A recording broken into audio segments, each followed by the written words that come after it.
قرآن مجید میں اللہ تعالیٰ نے اپنی عبادت کے ساتھ ہی والدین کے ساتھ نیکی کرنے کا حکم ارشاد فرمایا ہے۔ کئی جگہوں پہ قرآن مجید میں ارشاد فرمایا، سورہ بقرہ میں پہلے پارے میں فرمایا اللہ کے علاوہ کسی کی عبادت نہ کرو اور اپنے والدین کے ساتھ احسان کرو۔ والدین انسان کے لیے کتنا بڑا درجہ رکھتے ہیں، کیا ان کے ساتھ تعلق رکھنا، ان کی خدمت کرنا، ان کے ساتھ اچھے طریقے سے پیش آنا یہ ایک معاشرتی ضرورت ہے؟ کیا یہ ایک خاندانی تقاضا ہے یا اچھے اخلاق والے ہونے کی علامت ہے؟ نہیں، بلکہ یہ ایک دینی، روحانی اور ایمانی ضرورت ہے۔ کیوں کہ نبی اکرم نور مجسم صلی اللہ تعالیٰ علیہ وسلم سے جب پوچھا گیا تھا کہ یا رسول اللہ صلی اللہ تعالیٰ علیہ وسلم، ماں باپ کیا ہیں، ماں باپ کے بارے میں کچھ فرمائیے، تو حضور نے فرمایا تمہاری جنت بھی ہیں اور تمہارے لیے دوزخ بھی ہیں۔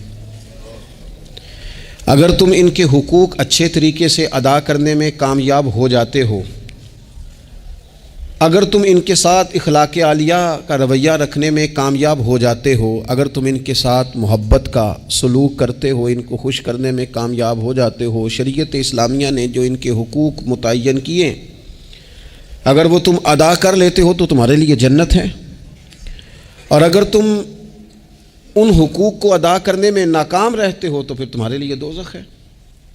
تو یہ ایک دینی، روحانی، ایمانی ضرورت ہے، اس کا ہمیں احساس ہونا چاہیے۔ ظاہر ہے ہم انسان ہیں اور والدین بھی انسان ہیں، ایسا نہیں ہو سکتا کہ ان کا رویہ ہمیشہ ہی ٹھیک ہو۔ یہ کیسے ممکن ہے کہ وہ کبھی خطا نہ کریں؟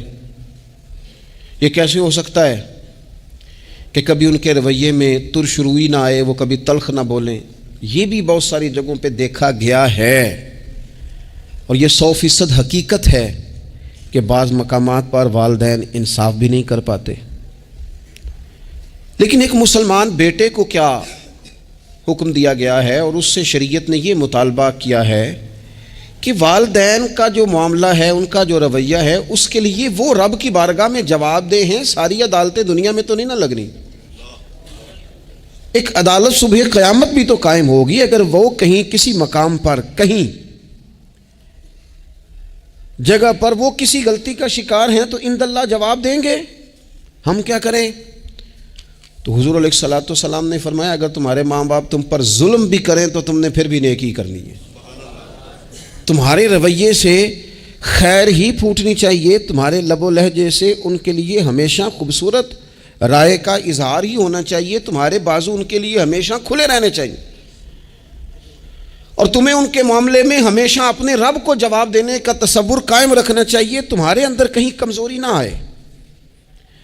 میں بڑی دیر سے اپنے دوستوں کی توجہ اس بات کی طرف مبذول کرا رہا ہوں کہ انسان کے ساتھ ہی ساری چیزیں رہتی ہیں، بیماریاں بھی، پریشانیاں بھی، کاروبار کا اتار چڑھاؤ بھی۔ انسان کے ساتھ دوستوں کی کبھی وفاداری، کبھی بے وفائی، کبھی بچوں کے مسائل، کبھی دیگر رشتہ داروں کے مسائل۔ اسے حکم یہ دیا گیا ہے، اسے سمجھایا یہ گیا ہے کہ وہ کسی ایک چیز میں الجھ کر باقی چیزوں کو بھولنا نہ شروع کر دے، کسی ایک پریشانی، ایک آزمائش کی وجہ سے اپنی زندگی کے سارے معاملات کو داؤ پہ لگانا نہ شروع کر دے، بلکہ وہ اپنے دل کو، اپنے سینے کو، اپنی طبیعت کو کشادہ رکھے۔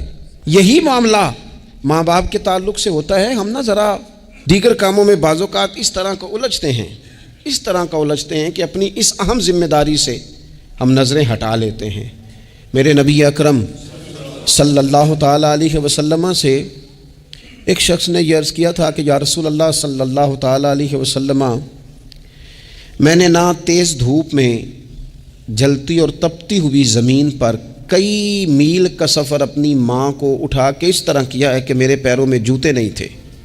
اس پوری بات کو پھر سے آپ سمجھے بھلا میں نے کیا کہا؟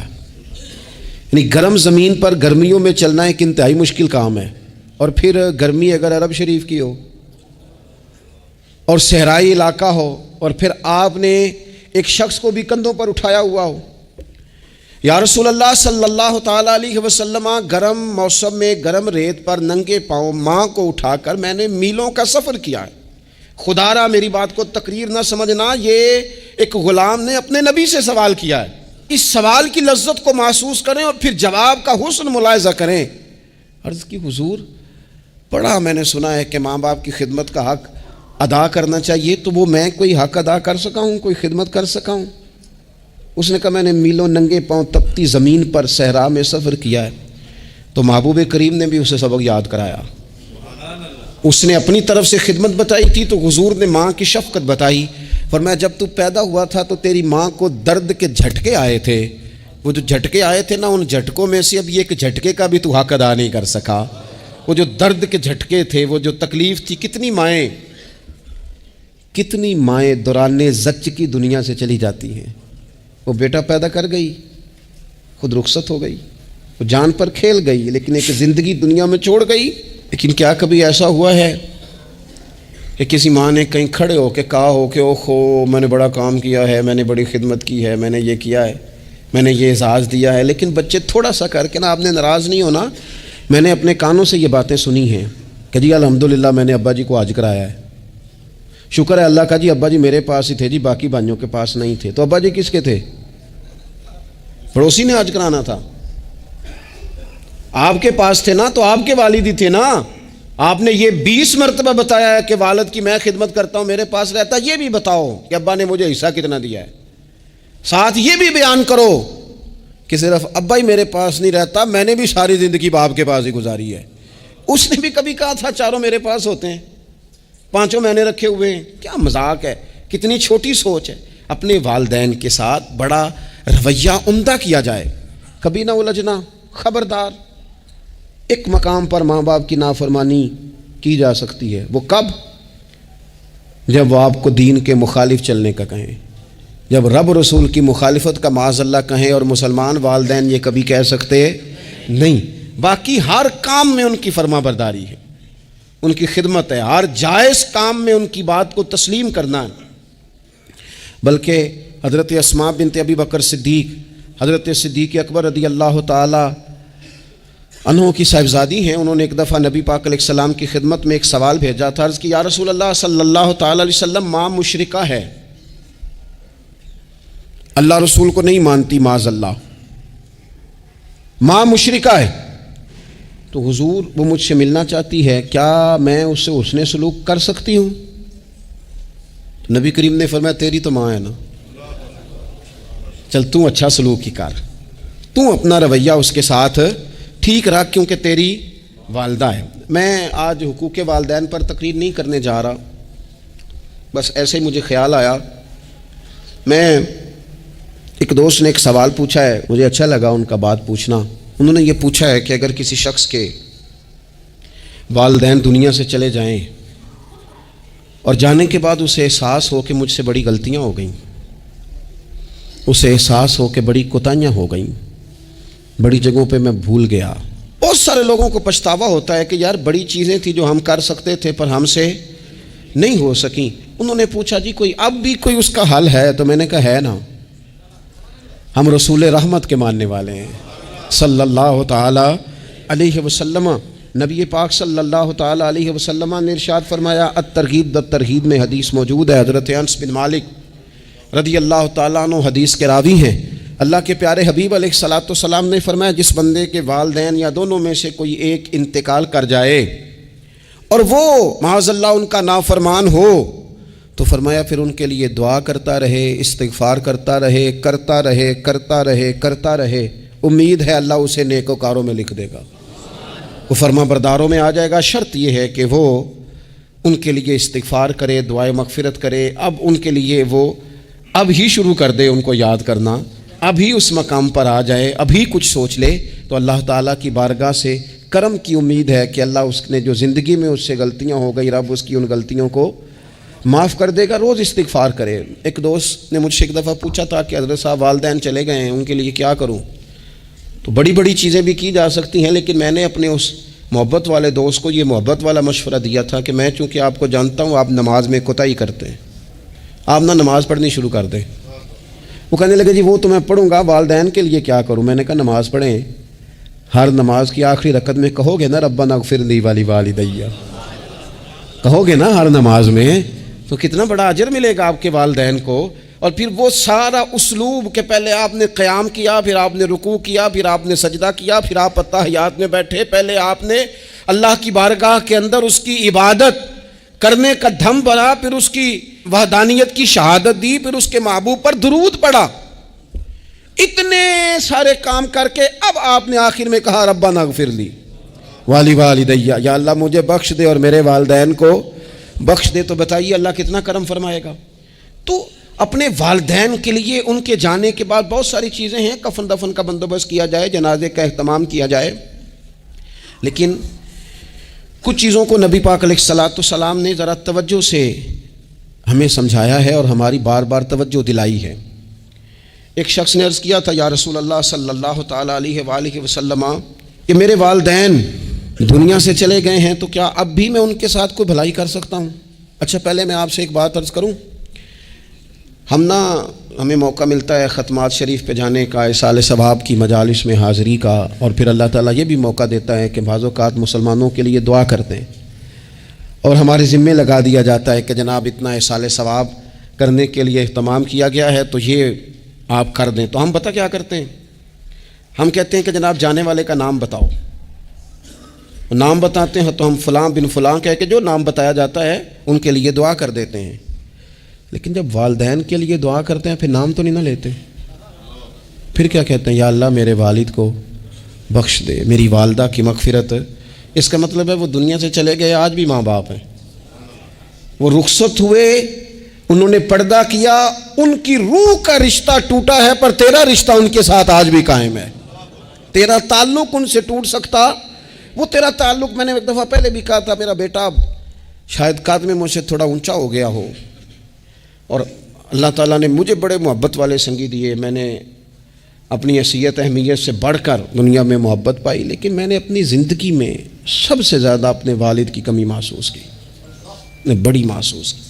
ابھی بھی کبھی کبھی سوچتا ہوں کہ کچھ باتیں صرف ان سے ہو سکتی ہیں، کسی اور سے نہیں ہو سکتی۔ کبھی کبھی محسوس ہوتا ہے کہ ان کے دامن کے اندر ٹھنڈ کے موقع پر نگ ملتا تھا اور گرمی کے موقع پر ٹھنڈی ہوا آتی تھی۔ یہ خاص انہی لوگوں کا وطیرہ ہے، یہ انہی کا خاصہ ہے، پتہ نہیں اللہ نے کس طرح ان لوگوں کو بنایا ہے اور کس طرح کا یہ رشتہ بنایا۔ تو نبی اکرم صلی اللہ تعالیٰ علیہ وسلم کی خدمت عالی مرتبت میں عرض کیا، صحابی نے سنن ابو داؤد شریف میں حدیث ہے، عرض کی یا رسول اللہ صلی اللہ تعالیٰ علیہ وسلم میرے والدین چلے گئے تو کیا میں ان کے جانے کے بعد بھی ان کے لیے کچھ کر سکتا ہوں؟ تو نبی پاک نے 5 باتیں ارشاد فرمائیں۔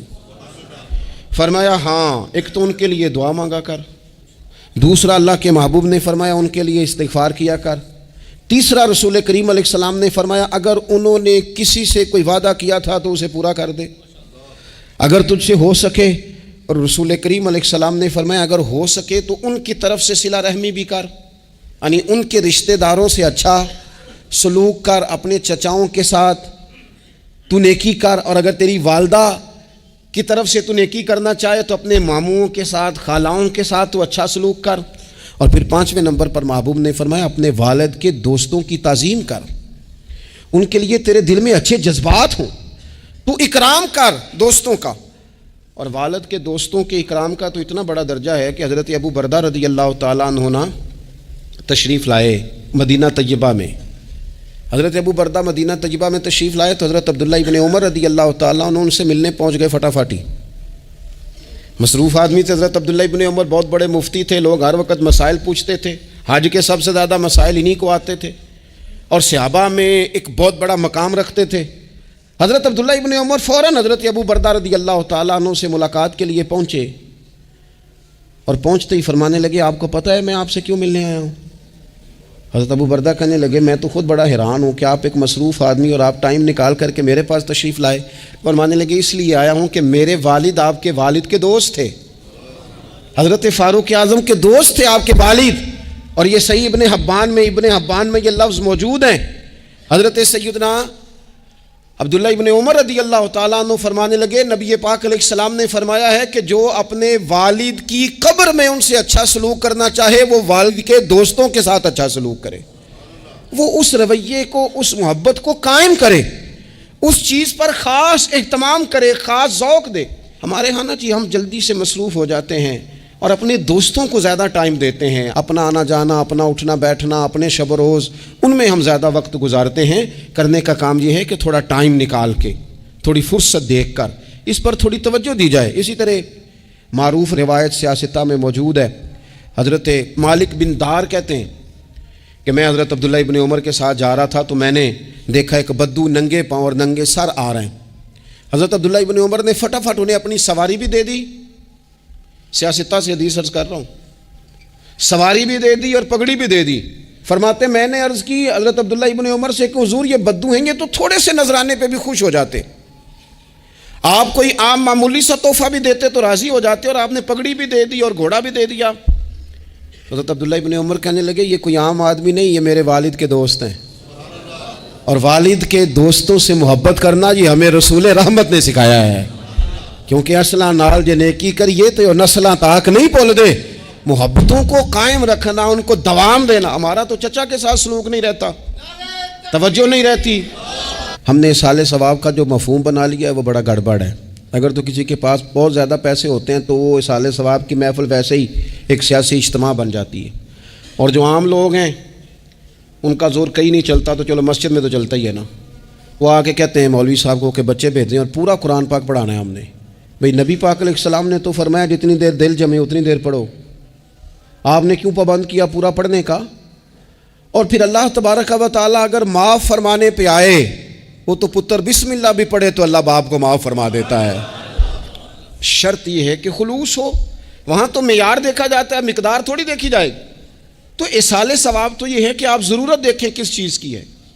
ہمارے ہاں منوں کے حساب سے کھانے پک جاتے ہیں، بڑی بڑی لمبی دعوتیں ہوتی ہیں، بڑا کچھ ہوتا ہے، لیکن جو ضرورت ہوتی ہے، ضرورت کو ہم نہیں دیکھتے۔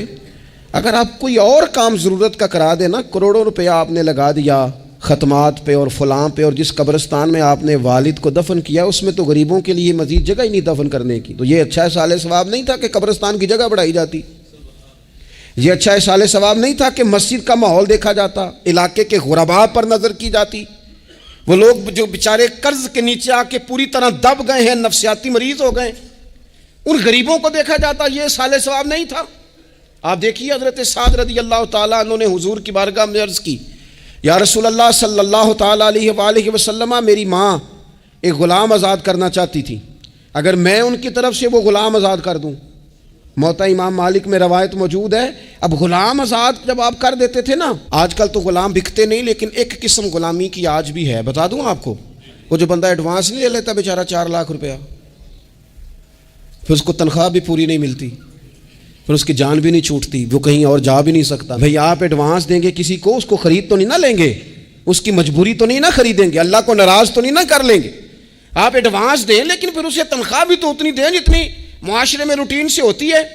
یا رسول اللہ اگر میں غلام آزاد کر دوں اپنی ماں کی طرف سے، چل تو بھی کسی کو ایڈوانس معاف کر دے ماں باپ کی طرف سے، چل تو بھی کسی کو چھوڑ دے قرضہ ماں باپ کی طرف سے چھوڑ دے، کچھ نہیں ہوتا۔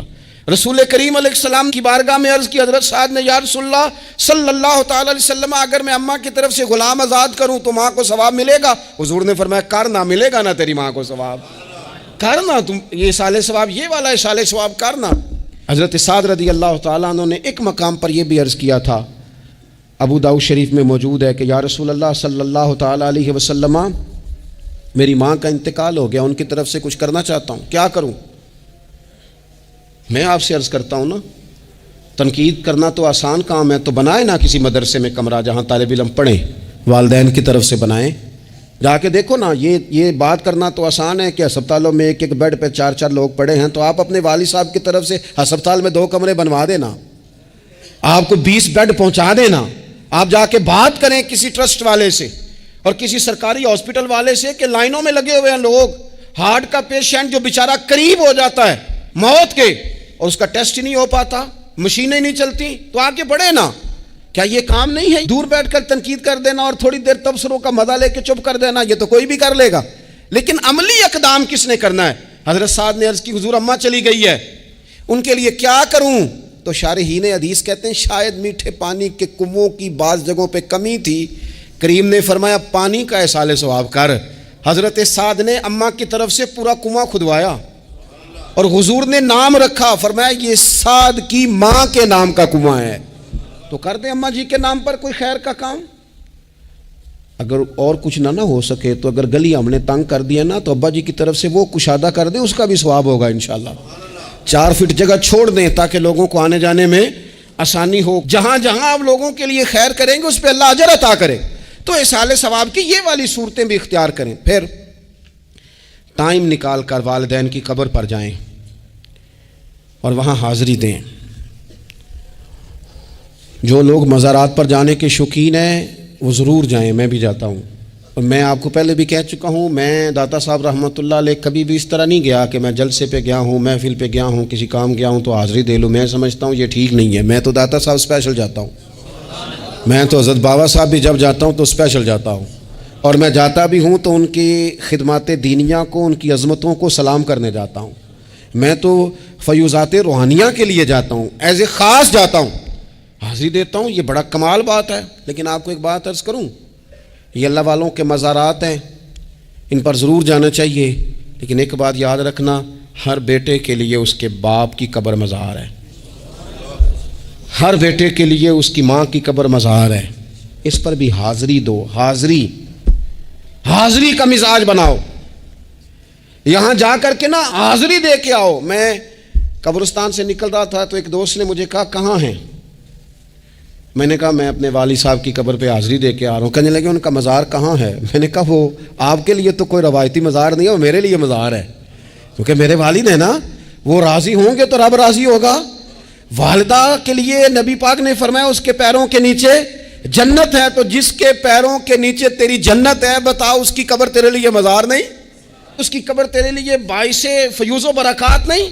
تو نبی پاک صلی اللہ علیہ وسلم نے فرمایا ایک روایت میں, جو ہر جمعے والے دن اپنے والدین کی قبر پہ جائے گا اللہ تبارک و تعالی جانے والے کی بھی بخشش فرما دے گا. تھوڑا سا نا مخصوص سا ٹائم نکالیں, کچھ تھوڑا سا ارادہ کریں, حاضری کا پروگرام بنائیں. ایک بات اور عرض کرنی ہے یہاں, اس کو میں بڑا ضروری سمجھتا ہوں آخر میں آپ کی خدمت میں عرض کرنا. ایک بات اچھی طرح سے طے کر لینا, کچھ چیزیں ایسی ہوتی ہیں جو ادھار ہوتی ہیں, کچھ ایسی ہوتی ہیں جو نقد ہوتی ہیں, بالکل نقد, ان میں ادھار نہیں ہوتا. وہ کہتے ہیں نا جی ہم جی ادھار کا کاروبار نہیں کرتے, ہمارا سارا کاروبار کیش کا ہے, ہم بالکل ایک ہاتھ دے دوسرے ہاتھ لے, ہمارا یہ سلسلہ ہے, ہم بالکل جو ہے نا کسی قسم کا کریڈٹ پہ نہیں چلتے. میں آپ سے عرض کروں, نبی پاک علیہ السلام نے فرمایا کسی جرم کی سزا اللہ تعالیٰ دنیا میں نہیں دیتا اتنی جلدی. بہت ساری سزائیں رب نے روک دی ہیں, قیامت کو دی جائیں گی. اللہ تعالیٰ سب سزاؤں سے ہمیں محفوظ فرمائے. لیکن فرمایا والدین کی نافرمانی ایسا جرم ہے جس کی دنیا میں بھی سزا ملتی ہے, دنیا میں یہ طے ہے. حضور علیہ الصلوۃ والسلام نے کبھی کسی شخص کے لیے دعائے ضرر نہیں کی. حضور نے تو کبھی یہ بھی نہیں کہا جو پتھر مار رہے تھے کہ یہ تباہ ہو جائیں, برباد ہو جائیں, ان کی ناک خاک آلود ہو جائے. لیکن سیڑھیاں چڑھتے ہوئے جو مشہور حدیث ہے, محبوب نے آمین کہا, اور پھر حضرت جبریل نے جب 3 لوگ بتائے تو ان میں ایک بندہ وہ تھا. حضرت جبریل امین عرض کرنے لگے یا رسول اللہ صلی اللہ تعالیٰ علیہ وسلم, جس نے اپنے ماں باپ دونوں یا کسی ایک کو بڑھاپے میں پایا اور پھر ان کی خدمت کر کے جنت حاصل نہ کر سکا, اس کی ناک خاک آلود ہو جائے. تو حضور فرماتے میں نے بھی کہا آمین, ہو جائے, اسے ہو ہی جانا چاہیے. یہ شخص اس طرح کا ہے کہ اسے خاک آلود ہو ہی جانا چاہیے. کبھی بھی زندگی میں اپنے والدین, کیا ہمیں دعا سکھائی قرآن پاک نے, کہا وَقُلْ رَبِّ ارْحَمْهُمَا كَمَا رَبَّيَانِي صَغِيرًا. آپ کہیے, آپ یہ دعا کیجئے کہ اے میرے پروردگار ان دونوں پر رحم فرما جنہوں نے بچپن میں مجھے پالا, ان دونوں پر رحم فرما. اپنے والدین کے لیے اپنے تھوڑے سے دل کو بڑا کریں, کچھ چیزیں اپنی زندگی میں طے کریں, کچھ معاملات اپنی زندگی میں. ہمارے ایک استاد تھے گجرانوالہ میں, نام لیتا ہوں, حضرت مفتی عبداللطیف صاحب رحمۃ اللہ علیہ, یہ حضرت محدث اعظم کے شاگرد ہیں, اور اعلیٰ حضرت کے بڑے صاحبزادے حضرت حجت الاسلام مولانا حامد رضا خان صاحب رحمۃ اللہ علیہ کے یہ شاید واحد مرید تھے ہمارے شہر میں, مفتی عبداللطیف صاحب قادری حامدی.